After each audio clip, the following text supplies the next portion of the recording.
Le patron de Ludmilla est un patron qui doit être cousu avec un point élastique. Soit vous allez le coudre à la surjeteuse comme je vous le présente dans le tuto, soit vous utiliserez votre machine à coudre classique sur laquelle vous viendrez régler le point élastique.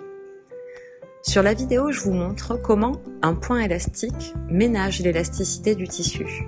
Alors que si vous repassez sur un point droit classique, vous allez avoir une ligne de couture qui ne va pas suivre l'élasticité de votre tissu et vous risquez d'avoir vos coutures qui cassent.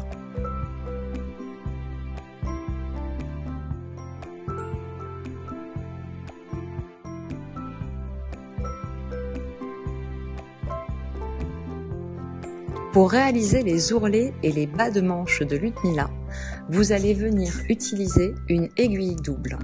Je vous montre ici comment on procède. Vous commencez par enfiler votre bobine classique sur votre aiguille double au niveau de l'aiguille de gauche.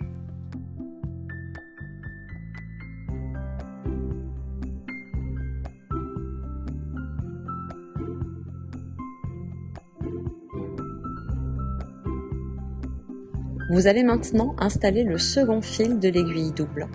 Vous installez donc votre seconde bobine sur le support de votre machine, vous enfilez votre fil comme vous enfilez le fil de manière classique et vous passez cette fois-ci votre fil dans l'aiguille droite.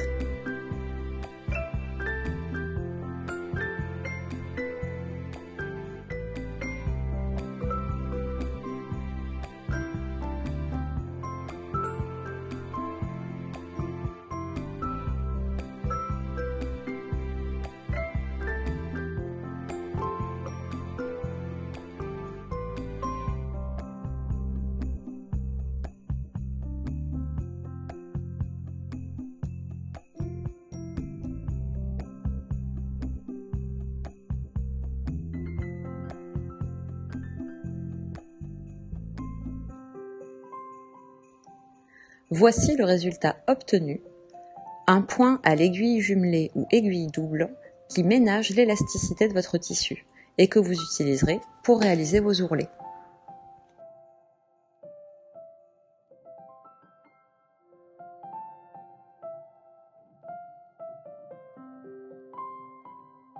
Je vous montre sur l'échantillon le récapitulatif des différents points que l'on peut piquer avec sa machine à coudre pour coudre de la maille comme ici. Les points droits, qui sont des points élastiques, et les points à l'aiguille jumelée ou aiguille double, que l'on privilégie pour les ourlets. Votre patron de la robe et du top Ludmilla comporte différentes pièces, et ces pièces vous permettent de réaliser plusieurs versions.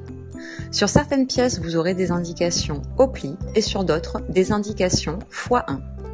Ici, je vous montre la version cache-cœur.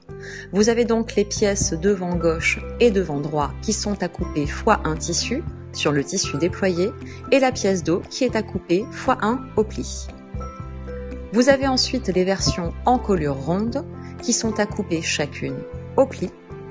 Sachez que vous pouvez utiliser ces versions devant, derrière, c'est-à-dire que le devant encolure ronde peut aussi être une encolure dos et le dos encolure ronde qui est plus profond peut passer en décolleté devant. Vous pouvez même, si vous le souhaitez, mixer le devant et le dos entre le devant de l'encolure ronde et le dos de l'encolure cache-cœur. Dans ce cas, vous aurez une version Ludmilla qui ne sera pas du tout décolletée, mais qui peut être tout à fait appropriée pour l'hiver.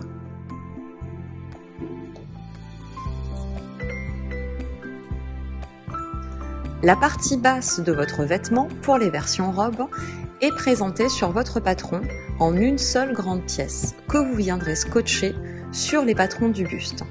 Le devant et le dos sont à couper dans la même pièce.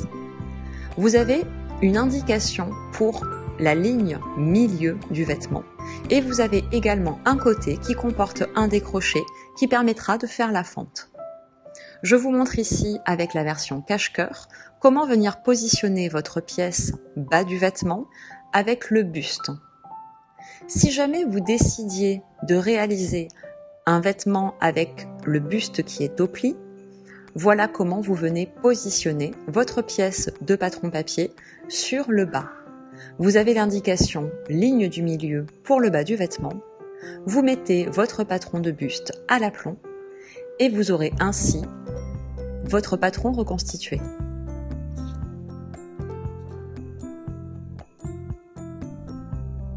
Voilà comment on vient scotcher et épingler le tissu pour la version cache-cœur. Donc votre tissu n'est pas au pli, vous n'avez qu'une épaisseur de tissu qui est présente pour venir être coupé. Voici maintenant pour le dos qui est cette fois-ci au pli.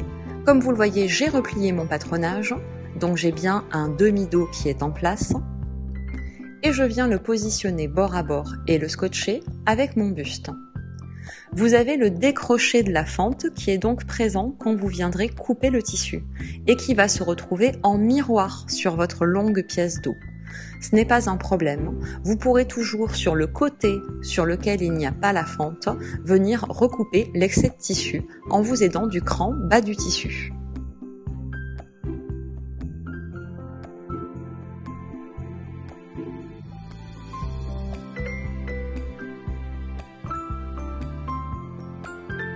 Je vais consacrer ce tutoriel à la version cache-cœur de la robe Ludmilla. C'est celle qui me semble la plus compliquée à comprendre. Vous commencez par assembler les épaules endroit contre endroit avec vos pièces devant, droit et gauche.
Je ferai l'ensemble du montage à la surjeteuse.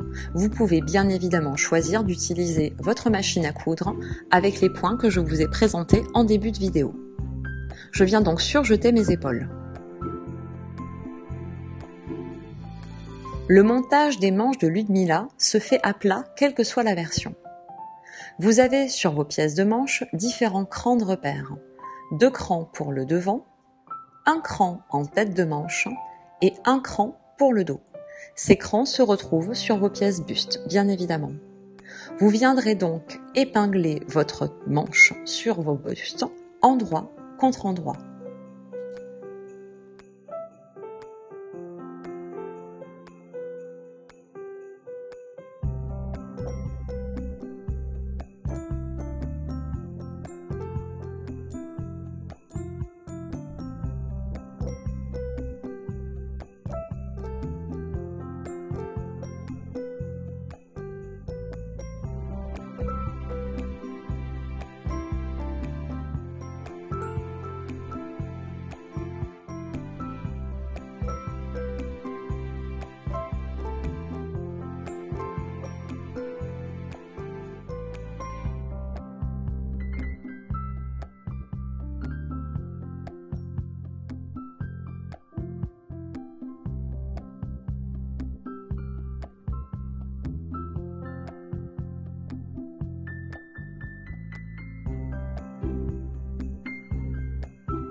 venez coudre votre manche sur votre buste à la surjeteuse.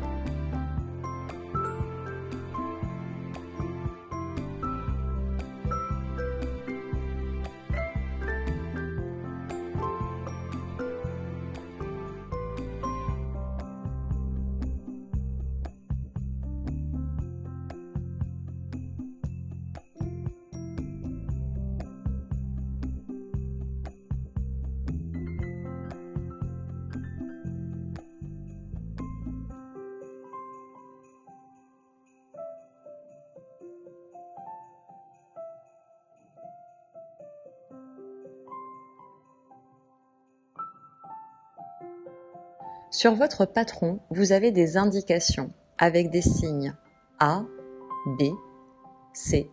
Ces signes, vous allez également les reporter sur votre vêtement. Vous allez les reporter sur vos pièces bustes et vous allez également les reporter sur votre bande d'encolure. Repliez votre bande d'encolure envers contre envers et venez épingler cette bande d'encolure en regard des repères qui sont indiqués sur votre patron. Vous commencez par épingler sur le devant gauche de votre vêtement le repère A en regard du repère A. Puis, vous allez rayonner sur tout le long de l'encolure, jusqu'à ce que votre bande vienne s'épingler sur l'autre extrémité du devant droit cette fois-ci.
Cousez votre bande d'encolure sur votre encolure.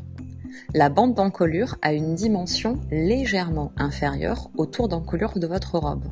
C'est normal, on est sur de la maille. Le but est de venir correctement plaquer votre encolure sur votre buste. Cette bande d'encolure à la dimension légèrement réduite va permettre de faire jouer l'élasticité du tissu et d'avoir ainsi un décolleté qui se mettra bien en place. Étirez donc très légèrement votre tissu lorsque vous venez le coudre afin que la bande d'encolure se mette correctement à sa place et qu'elle ne fronce pas.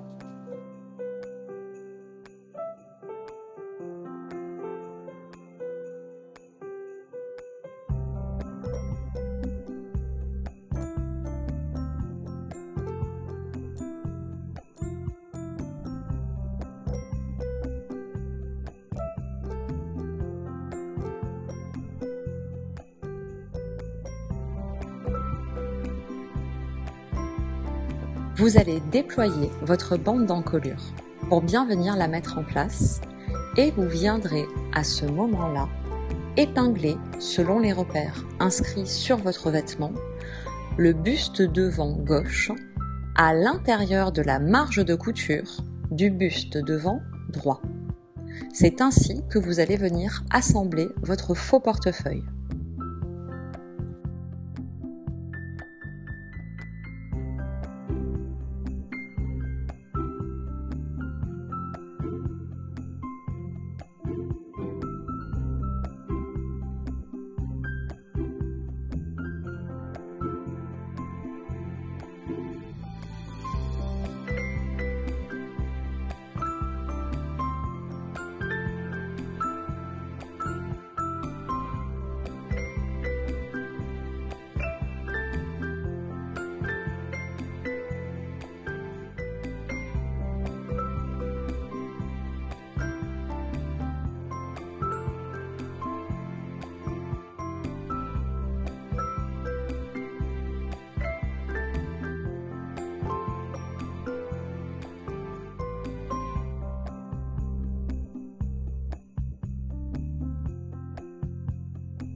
Cousez les deux pièces du vêtement ensemble et n'oubliez pas, comme je vous l'ai dit, à cette étape-là, vos bandes d'encolure sont déployées et bien en place.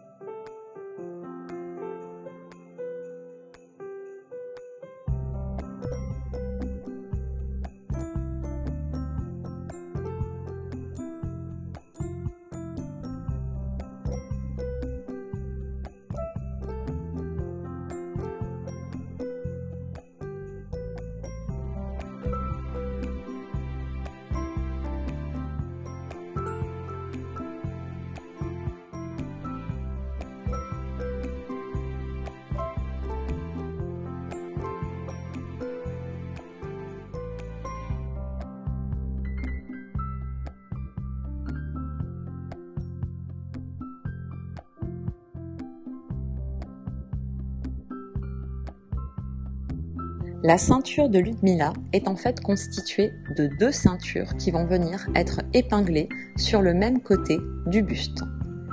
Rabattez endroit contre endroit votre longue bande de ceinture et épinglez sur toute la longueur. Vous laisserez un petit côté non assemblé afin de pouvoir la retourner sur l'endroit.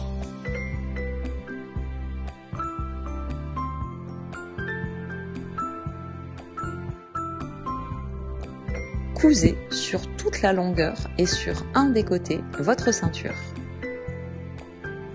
Quand vous arrivez au bout de votre longueur, en réalisant votre couture à la surjeteuse, vous arrêtez votre couture, puis vous repartez dans l'autre sens. Cela vous évitera de devoir gérer un angle à la surjeteuse.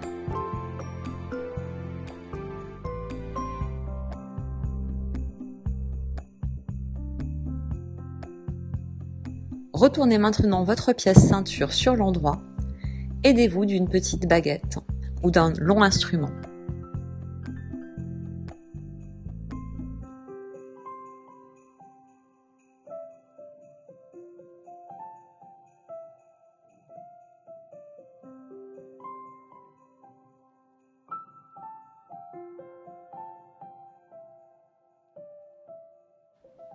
Repassez bien.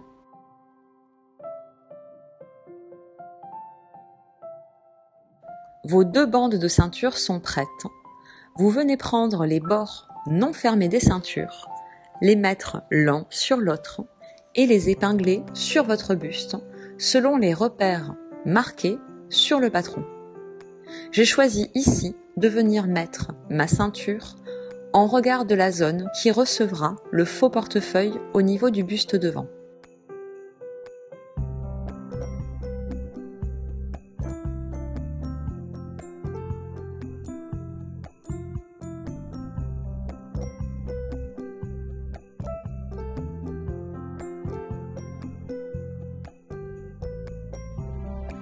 Rabattez maintenant votre vêtement, endroit contre endroit, devant, sur le dos. Vous avez vos manches qui vont venir se superposer. Cela va vous permettre d'avoir une couture continue qui va partir de la longueur de la manche en passant par le dessous de bras et pour finir, elle arrivera en bas du vêtement. Vous fermez donc les côtés et le dessous des manches en une seule fois.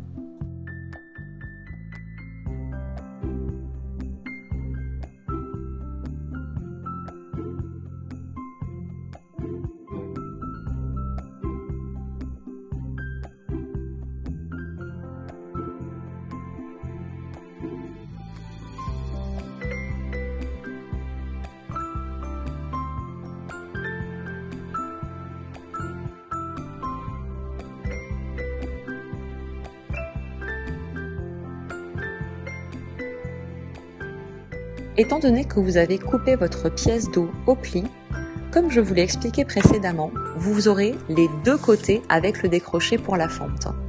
Or, la fente n'est prévue que d'un côté. Vous venez donc recouper l'excès de tissu sur le côté qui n'aura pas de fente. Il ne vous reste plus qu'à finir d'épingler sur toute la longueur du côté de votre robe.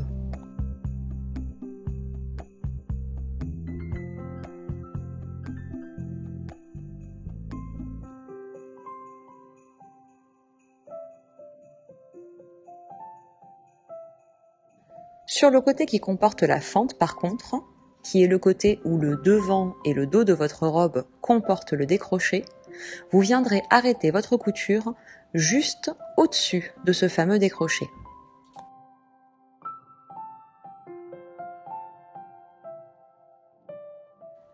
Cousez depuis le poignet en passant par le dessous de bras et pour finir par le grand côté.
Comme je vous l'ai expliqué, votre couture s'arrête au-dessus du décroché pour le pan avec fente.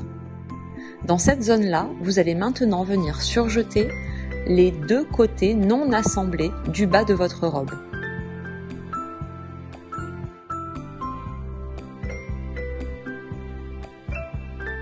Ces deux parties vont ensuite venir être ourlées. C'est ce qui fera la propreté de votre fente. Rabattez une première fois et plaquez au fer. Rabattez ensuite une seconde fois en venant prendre appui sur le petit cran qui est indiqué en bas de votre pièce robe. Vous plaquez bien au fer. On est sur de la maille, ce n'est pas forcément évident à venir stabiliser avec la chaleur du fer à repasser. N'hésitez pas à épingler.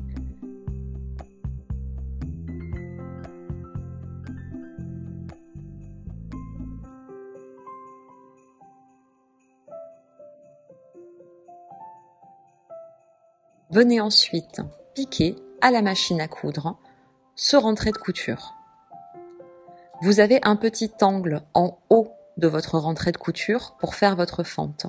Commencez par là, piquez sur cette petite largeur, puis gardez l'aiguille enfoncée, pivotez votre vêtement et venez maintenant piquer sur toute la longueur de votre fente.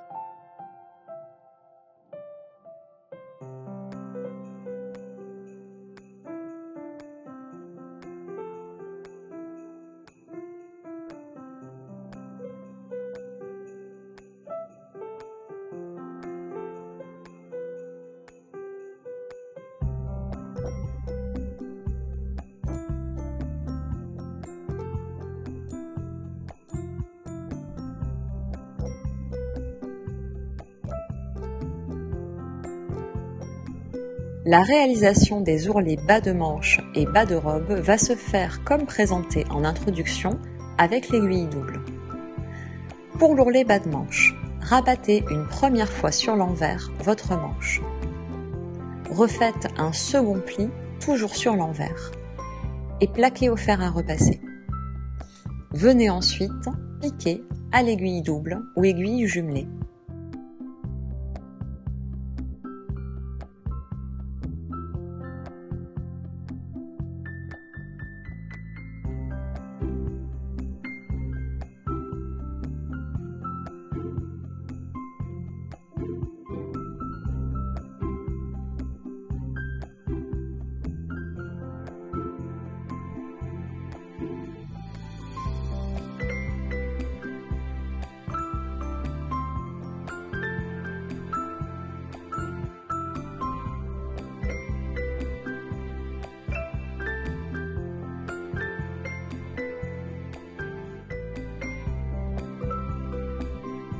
Pour le bas de votre vêtement, vous allez effectuer exactement la même manœuvre.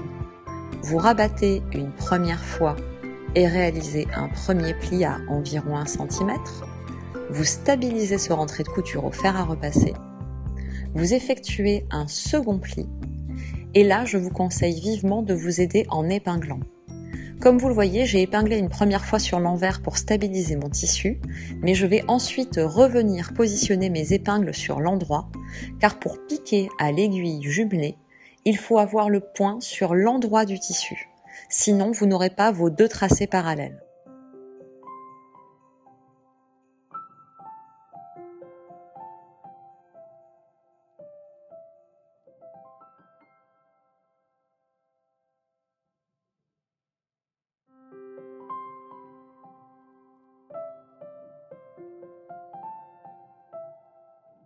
Bravo, vous avez terminé votre robe Ludmilla.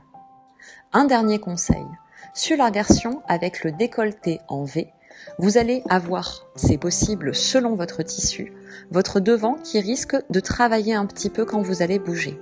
N'hésitez pas à venir stabiliser l'ouverture par un petit point à la main. Ainsi, vous êtes certaine que votre tissu ne va pas jouer et risquer de se rabattre. Allez, il n'y a plus qu'à l'enfiler.